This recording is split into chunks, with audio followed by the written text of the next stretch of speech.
Henry VIII married 6 women, and history remembers every one of them, except her. One queen was so cunning, so aware, and so dangerously intelligent that the king tried to erase her entirely. Her letters were burned, her portrait scraped clean. Even her name was removed from the records. This is the wife Henry feared the most. Make sure you stay until the end. You'll learn the truth behind her strange and sudden disappearance. She was a young noblewoman who entered Henry VIII's court with beauty, calm confidence, and sharp intelligence. Unlike many who came before her, she understood how the palace worked from the moment she arrived.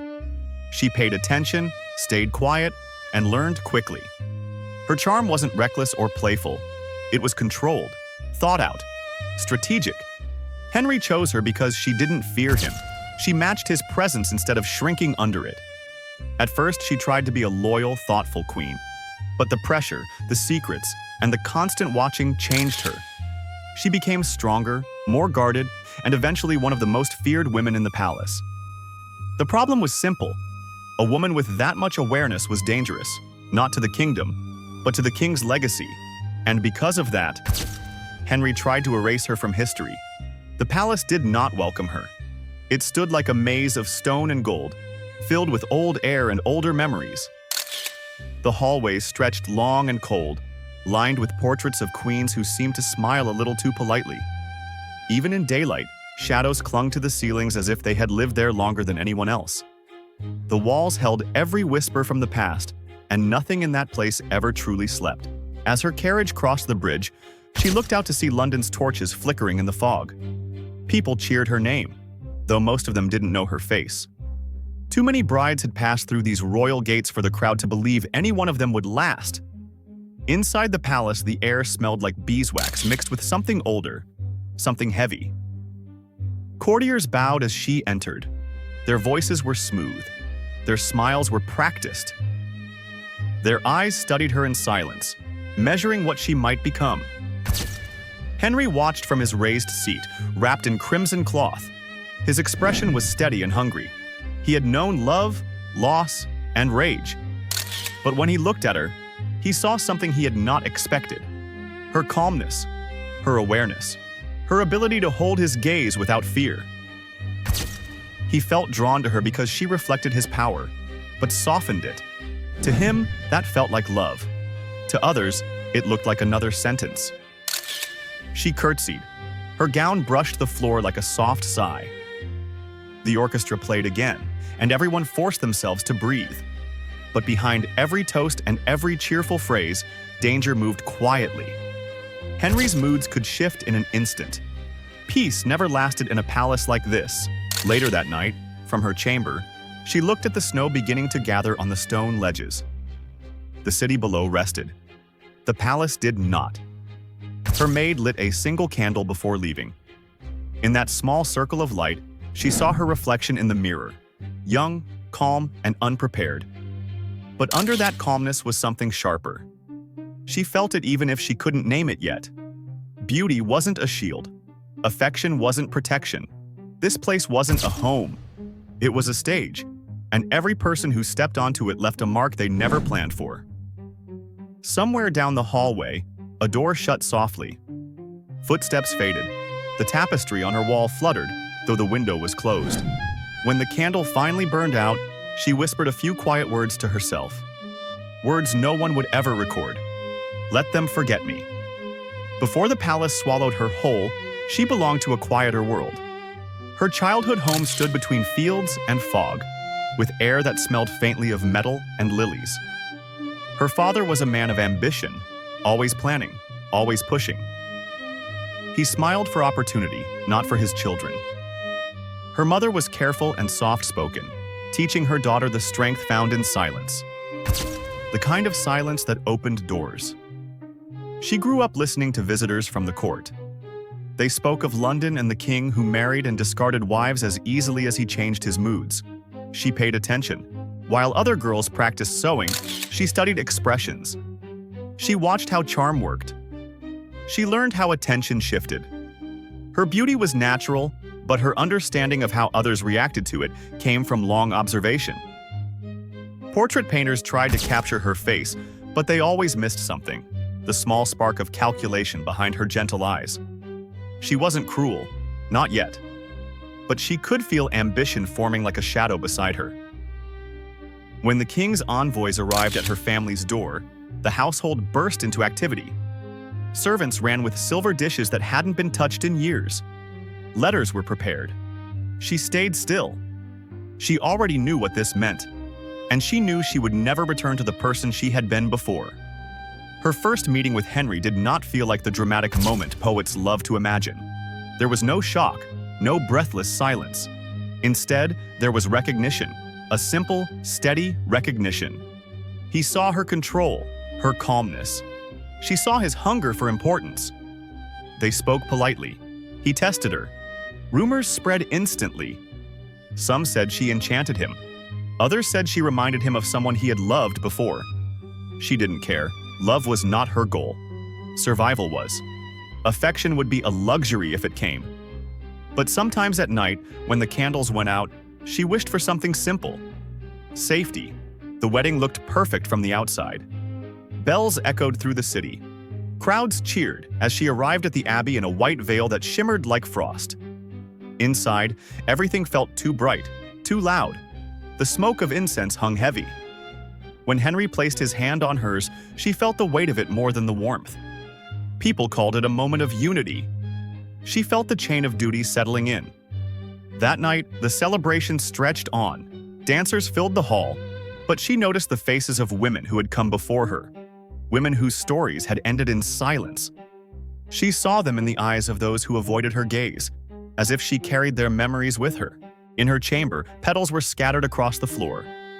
Gold cloth covered every surface. The room was filled with gifts, but when the doors shut and she was alone, the silence returned. She took off her crown and felt the deep impression it left on her skin.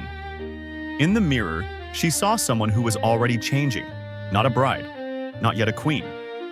Someone caught between those roles, already feeling the weight of what lay ahead. Snow fell outside, blanketing the courtyard. She watched it melt against the window. How something so pure could disappear so quickly made her uneasy. Guards marched below, their boots striking stone at a steady rhythm. That sound told her everything. This marriage was not about love, it was about control. And from this night forward, she would be both honored and trapped. The early weeks of her queenship moved quickly. Every day brought new expectations. She attended feasts, meetings, performances, and audiences. Everywhere she went, she saw small signs of tension. Conversation stopped when she entered a room. People smiled too late. Servants whispered when they thought she wasn't listening. She paid attention to all of it. Henry's behavior shifted too. At first, he showered her with praise and gifts. But soon his affection became irregular. One day he was warm, the next, distant. His moods came and went like storms. When he spoke to her, his words were polite but heavier than before, like he expected something she couldn't name. At a feast one night, things turned sharp. A foreign ambassador praised her beauty too boldly. Henry's smile froze. The room went silent.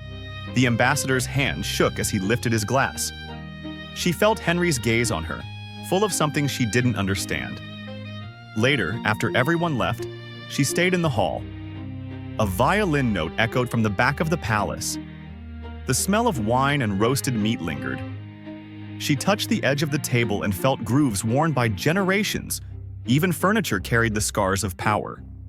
A lady-in-waiting appeared from the doorway. She looked nervous. She warned the queen quietly, "Be careful of those who smile too much." The queen nodded. She already knew. Over the next days, small things began to shift. A letter she expected never arrived. A servant she trusted suddenly disappeared. A door closed when she approached it. She found a wilted rose on her pillow. Dark petals, damp stem. No note. She burned it before dawn. Laughter at supper changed too.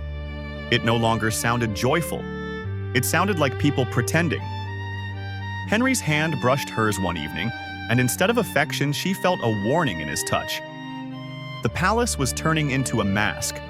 Beautiful, polished, but hiding something dangerous beneath. Mornings started to feel colder. Light entered her room in thin lines, as if the sun no longer wanted to brighten the palace. Servants moved carefully around her. She barely spoke to them anymore. Even her reflection felt distant. The crown wasn't just something she wore. It changed her. Her voice mattered too much. Her silence mattered even more. She was no longer allowed to simply feel. She had to represent something every minute of every day. Henry visited less often now. When he did, his warmth felt forced. She walked through the galleries sometimes, looking at the portraits of his past wives. Their painted faces all looked the same. The artists captured their grace, but not their fear. She saw what the pictures hid. Being loved by the king didn't protect you. It marked you. So she adapted. She learned who could be trusted and who couldn't. She offered kindness to some, distance to others. She began choosing her allies. She watched how women at court maintained power through attention and silence. It wasn't the throne room that shaped the kingdom. It was the spaces between conversations.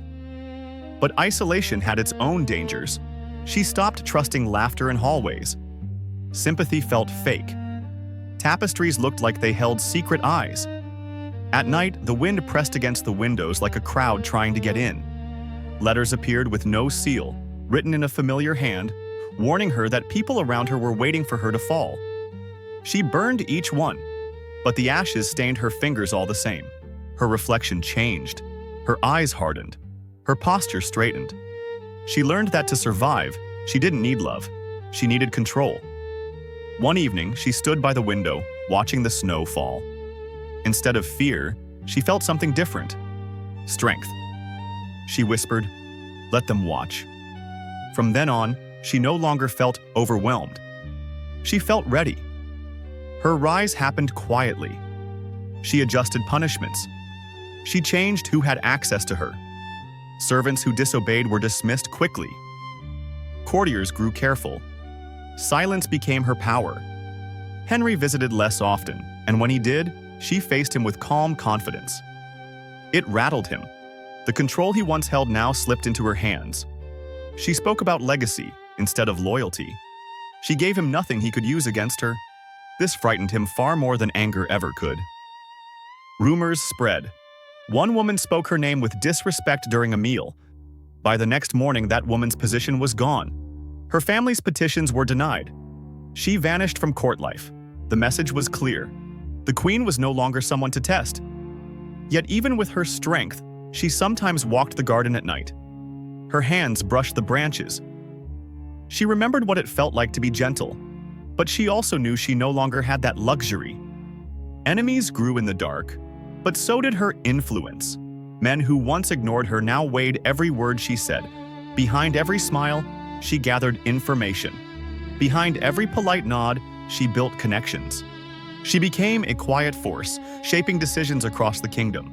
In candlelight, she sometimes saw her reflection in the window. She didn't look like a monster. She looked like someone shaped by survival. She whispered, "They made me necessary." And she believed it. Then everything changed in a single morning.